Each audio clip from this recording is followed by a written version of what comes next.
राजस्थान पर सबकी निगाहें टिकी हुई हैं। अशोक गहलोत पायलट अब साथ साथ में आ गए हैं। कांग्रेस ने ये दावा किया है और दोनों साथ में मिलकर चुनावी मैदान में उतरने जा रहे हैं। लेकिन एक बहुत दिलचस्प पहलू मैं आपको इस रिपोर्ट में बताने जा रहा हूं और वो है राजस्थान की सियासत का बदलाव।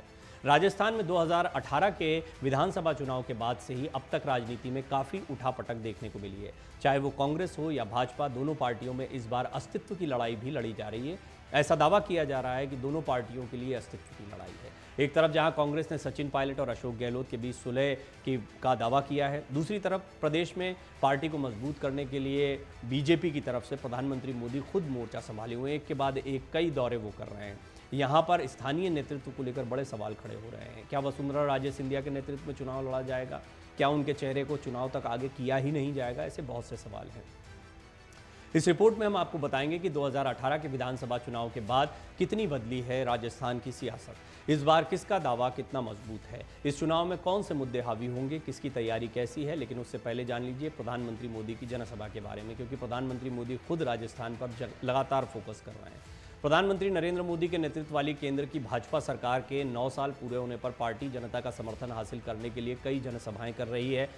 भाजपा जहां प्रधानमंत्री के दौरे के साथ अपनी चुनावी तैयारियों को परखेगी, वहीं बीते दिन कांग्रेस नेता सचिन पायलट और मुख्यमंत्री अशोक गहलोत के बीच जारी विवाद को खत्म करने का बड़ा दावा केंद्रीय नेतृत्व ने किया।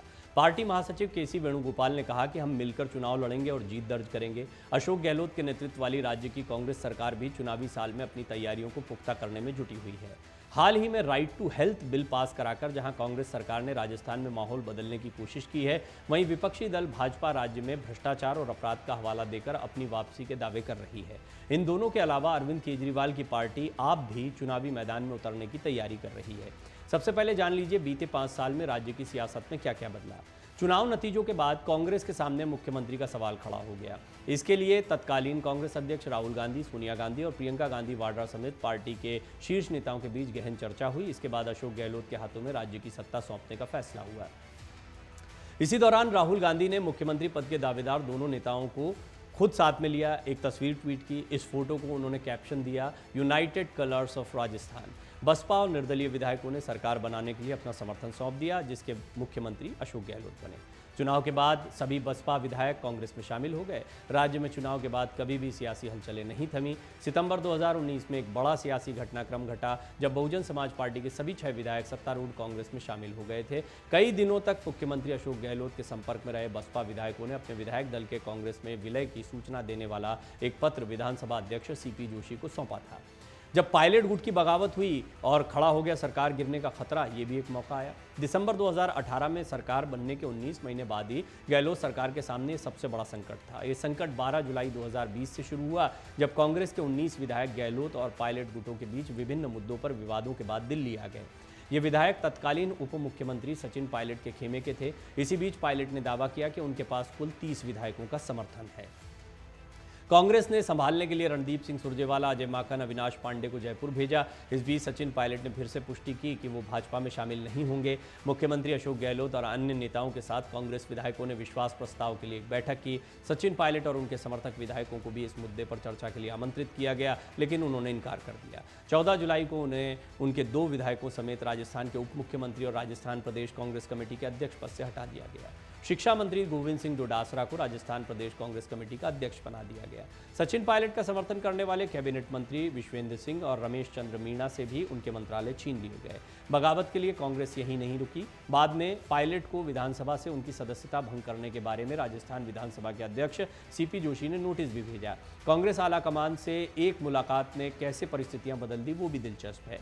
10 अगस्त को सियासी घटनाक्रम में बड़ा उलटफेर देखने को मिला, जब अचानक सचिन पायलट राहुल गांधी और प्रियंका गांधी से मिले। इसके बाद सचिन पायलट मुख्यमंत्री अशोक गहलोत से मिले और आखिरकार राजस्थान कांग्रेस के दोनों गुट फिर से एक हो गए। 14 अगस्त को अशोक गहलोत के नेतृत्व वाली राजस्थान सरकार ने राजस्थान विधानसभा में ध्वनि मत से विश्वास मत जीत लिया। इस दौरान राजस्थान सरकार के सभी विधायक उपस्थित थे। चुनाव से साल भर पहले फिर से बगावत देखने को मिली। पिछले साल सितंबर में राजस्थान सरकार एक बार फिर संकट में आई, जब चुनाव से पहले कांग्रेस ने राज्य में नेतृत्व बदलना चाहा। कांग्रेस और उसके सहयोगी दलों के कई विधायकों ने अशोक गहलोत को मुख्यमंत्री पद से हटाने के विरोध में इस्तीफा देने की धमकी दी। ये वो समय था जब गहलोत कांग्रेस अध्यक्ष पद के लिए अपना नामांकन दाखिल करने की तैयारी में थे। 25 सितंबर की रात गहलोत गुट के 82 विधायक अचानक विधानसभा अध्यक्ष सीपी जोशी से मिले और अपना इस्तीफा दे दिया। हालांकि स्पीकर ने उनका इस्तीफा स्वीकार नहीं किया, अपने पास रख लिया। ये बाद में एक बहुत चर्चा का विषय बना था। इस्तीफे के बाद देर रात तत्कालीन कांग्रेस अध्यक्ष सोनिया गांधी ने अजय माकन और मल्लिकार्जुन खड़गे को दिल्ली वापस बुला लिया। साथ ही एआईसीसी के सदस्यों ने सोनिया गांधी से अशोक गहलोत को पार्टी अध्यक्ष की दौड़ से बाहर करने का अनुरोध किया। 26 सितंबर को सोनिया गांधी के आवास पर राज्य की स्थिति पर चर्चा करने के लिए एक बैठक हुई। सोनिया गांधी से मुलाकात के बाद मध्य प्रदेश के पूर्व मुख्यमंत्री कमलनाथ को विधायकों से बातचीत के लिए जयपुर भेजा गया। 29 सितंबर को सोनिया गांधी से मुलाकात के बाद गहलोत ने कांग्रेस अध्यक्ष पद का चुनाव नहीं लड़ने और राजस्थान के मुख्यमंत्री पद पर बने रहने का फैसला लिया। राज्य में उपचुनाव भी हुए। विधानसभा चुनाव 2018 के बाद कई सीटों पर उपचुनाव हुए, जिनमें सत्ताधारी कांग्रेस हावी दिखाई दी। अप्रैल 2021 में सुजानगढ़, सहाड़ा और राजसमंद सीटों पर उपचुनाव हुए। ये सीटें संबंधित विधायकों के निधन के कारण रिक्त हुई थी। इसके परिणामों की बात करें तो सहाड़ा और सुजानगढ़ से कांग्रेस को जीत मिली, जबकि राजसमंद में भाजपा ने बाजी मारी। नवंबर 2021 में वल्लभनगर और धरियावद सीट पर चुनाव कराए गए। इन दोनों सीटों पर कांग्रेस ने जीत का परचम लहराया। ये सीटें संबंधित विधायकों के निधन के कारण खाली हुई थी। पिछले साल दिसंबर में सरदार शहर विधानसभा सीट पर उपचुनाव हुआ। इसमें कांग्रेस ने जीत दर्ज की।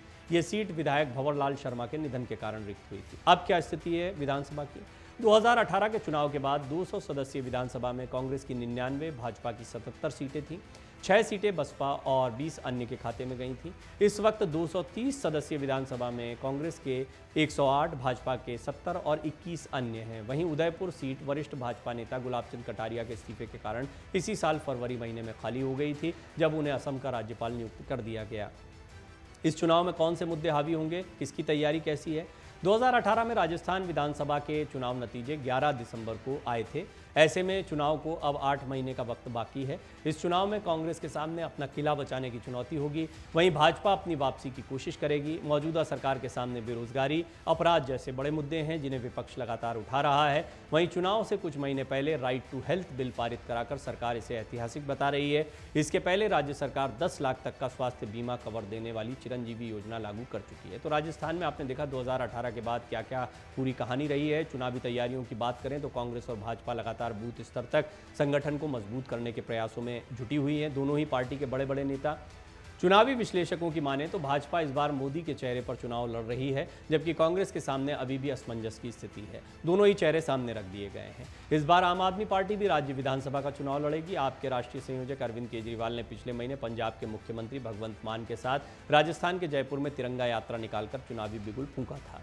2018 में नतीजे क्या रहे थे वो एक बार और आपको बता देते हैं। राजस्थान विधानसभा के लिए चुनाव 7 दिसंबर को हुए थे, जबकि परिणाम 11 दिसंबर को आया। अलवर की रामगढ़ सीट छोड़कर बाकी 199 सीटों पर मतदान हुआ। रामगढ़ सीट पर बसपा के प्रत्याशी लक्ष्मण सिंह के निधन के कारण चुनाव स्थगित हो गया। इस चुनाव में कांग्रेस ने भाजपा को पटकनी देते हुए 99 सीटें जीती थी। इसके साथ ही प्रदेश में हर 5 साल में सत्ता परिवर्तन का रिवाज कायम रहा। भाजपा को 73, मायावती की पार्टी बसपा को 6, अन्य को 20 सीटें मिली। कांग्रेस को बहुमत के लिए 101 विधायकों की जरूरत थी। कांग्रेस ने निर्दलीयों और अन्य की मदद से जरूरी आंकड़ा जुटा लिया। इसके साथ ही राज्य में सत्ता में कांग्रेस की वापसी हो गई। अशोक गहलोत मुख्यमंत्री बन गए। मन से उजाला कर चले, मन से उजाला कर चले।